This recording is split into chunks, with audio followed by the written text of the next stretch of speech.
अस्सलामुअलैकुम, welcome to my YouTube channel medical vibes. आज का टॉपिक है surgical steel switcher. Surgical steel switcher क्या है, इसकी क्लासिफिकेशन क्या है, मैन्युफैक्चरेशन क्या है, इसका कलर, इसका स्टरलाइजेशन प्रोसेस, इसकी रिमूवल टाइम क्या है, इसका साइजेस क्या है और कुछ प्रॉपर्टीज और इसका इस्तेमाल करेंगे। तो आइए स्टार्ट करते हैं। फर्स्ट है क्लासिफिकेशन। क्लासिफिकेशन में फर्स्ट स्टेप है ओरिजिन, कि ये बना कैसे है, ये कुदरती तौर पर इसका मटेरियल बना हुआ है या खुद मसनूई तौर पर बनाया गया है। तो इसका ये मसनूई तौर पर बनाया गया है, यानी ये सिंथेटिक है, इसका ओरिजिन।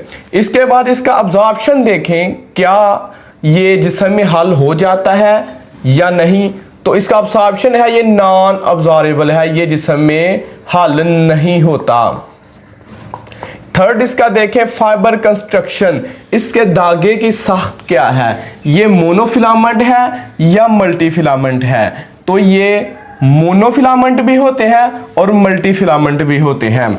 मोनो का मतलब एक, फिलामेंट का मतलब धागा और मल्टी का मतलब ज्यादा, यानी कि एक धागे के भी ये बने हुए होते हैं और ज्यादा धागे भी आपस में मिलके बने हुए होते हैं। इसलिए मल्टी फिलामेंट की आगे टू टाइप्स हैं, ब्राइडेड या ट्विस्टेड।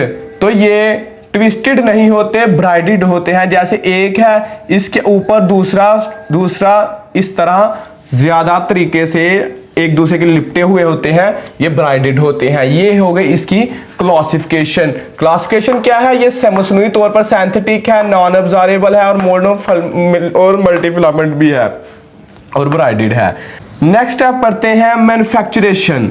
मैन्युफैक्चरेशन में ये स्टेनलेस स्टील अलॉय से बना होता है और इसमें कंटेन 11% क्रोमियम और 11% निकल शामिल होता है। यानी ये स्टेनलेस स्टील अलॉय होता है जिसमें 11% क्रोमियम और 11% निकल शामिल होता है, जिससे स्विचर का मटेरियल बनता है। जैसे ये नीडल है, जो पीछे मटेरियल है वो इस चीज से, तीनों से मिलकर बना हुआ होता है। इसके बाद अगर हम इसका कलर देखें तो कलर इसका होता है सिल्वर कलर। जैसा कि आप स्टेनलेस स्टील जैसे नीडल का कलर होगा, इसका स्विचर का भी वही कलर होगा। इसके बाद स्टरलाइजेशन देखी जाए तो स्टरलाइजेशन में इसके मुख्तलिफ तरीके जो आजकल यूज हो रहे हैं वो है एथिलीन ऑक्साइड गैस यूज हो सकती है स्टरलाइजेशन के लिए, और यहाँ इरिडिएशंस इस्तेमाल होती है, उसमें अल्ट्रावायलेट रेडिएशंस आती हैं, गामा रेडिएशंस आती हैं और एक्सरेज वगैरह रेडिएशन आती हैं स्टरलाइजेशन प्रोसेस करने के लिए।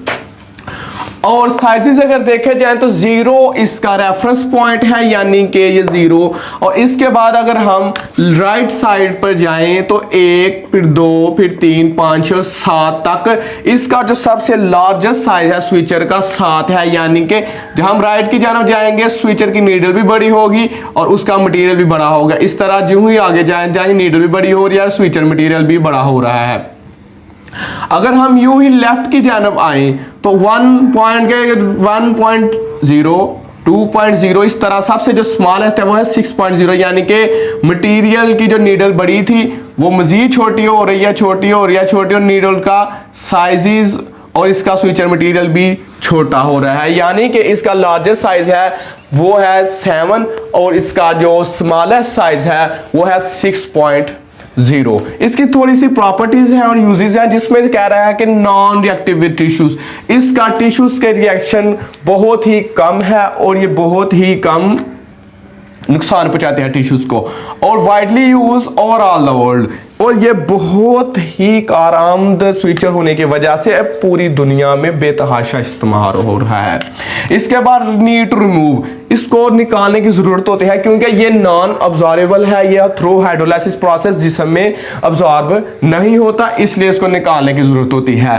तीसरा है हाई टेंसाइल स्ट्रेंथ, यानी कि ये बहुत ही अच्छी स्ट्रेंथ मुहैया करता है, जिसको आपस में जो हमने क्लियर किया हुआ है, कुछ भी प्रोसीजर्स में यूज किया हुआ है तो बहुत अच्छी स्ट्रेंथ मुहैया करता है। इसके बाद ये अब्डोमिनल वोन क्लोजर्स में, इंटेस्टिनियल एंटमोसिस में, हर्निया रिपेयर करने में, स्किन क्लोजर्स में, बोन फिक्सिंग में, जहां हमको अच्छी टेंसाइल स्ट्रेंथ की जरूरत होती है जिस प्रोसीजर्स में, तो हम इसको यूज करते हैं स्टेनलेस स्टील सर्जिकल को।